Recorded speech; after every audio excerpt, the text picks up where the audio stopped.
Hi, it's Miss Cindy and I am back for our virtual JumpstART program for the month of June. So I just read a story about camping. That's our theme for this month.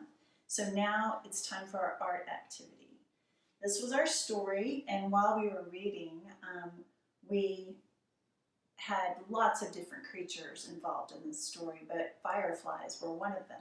And fireflies are something that you see when you're camping. So today we are going to make our own little jars of fireflies with your thumbprints. So very simple, very easy.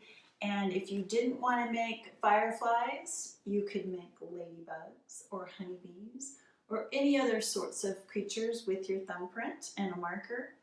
Very simple. So what you will need is any color of construction paper or just regular paper.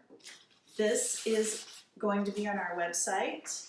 So you could even print out a copy of this and use the white paper if that's all you have. So very simple. We need paper and just a small piece of foil from your kitchen. We need some glue.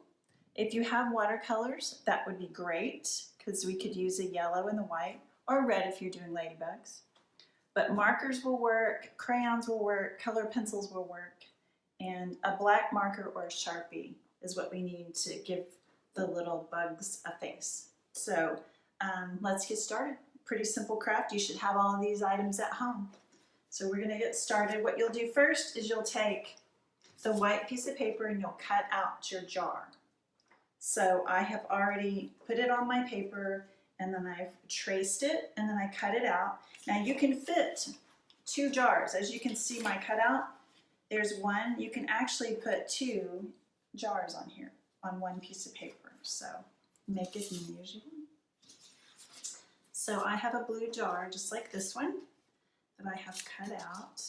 And then I've also cut out a piece of the foil from the top part. And I'm going to glue it down. And that's the lid of our jar. So it's supposed to look like the metal lid of a jar. That's why we're using foil. Now if you wanted to be really colorful and didn't want to use foil, you could use any kind of paper right here. So next we're going to take, if you have watercolors, you're going to take a little brush and get your watercolors wet.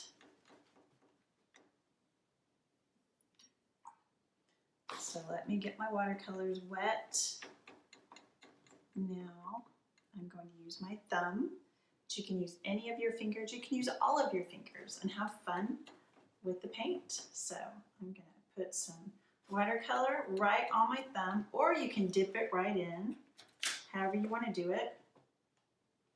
And then I'm just going to start making little blobs with my thumb.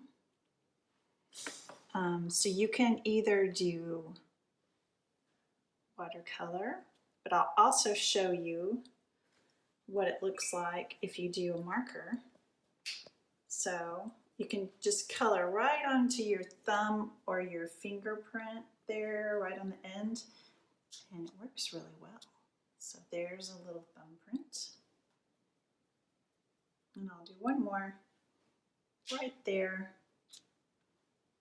Okay, so these are the body of our little bugs. And then as you can see here, we're going to draw wings with our marker, and then the little dotted line just kind of shows their little flight path. It gives them some movement, the little dotted line does. So we're going to give them wings and then eyes to give them some character. And then we'll color in the wings with either a white color pencil if you have it, if you have white watercolor, or if you have a white crayon. That'll work too. And if you don't have any of those, but you have some white chalk, that'll work too. So now let's give these guys some wings, some eyes. He's going to be flying down. This guy's going to be flying up. So we'll make his wings that way. And so you can make them just fly all over the place. Their faces can be however you want them to be.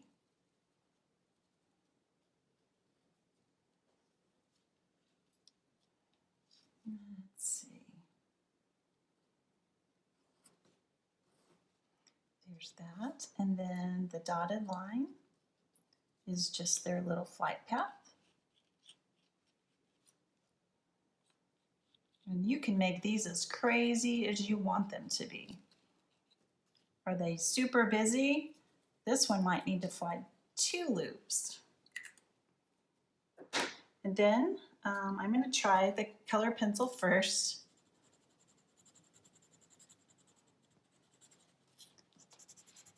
For his white wings. And let's try some crayon too.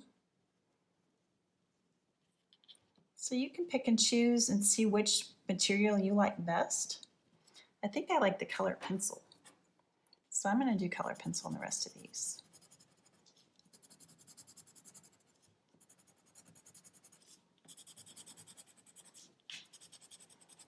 We just have one thing left to finish, but I've already drawn it onto my, so don't forget after you cut out your little lid that you'll add the little accents on the jar so that it looks like the lid.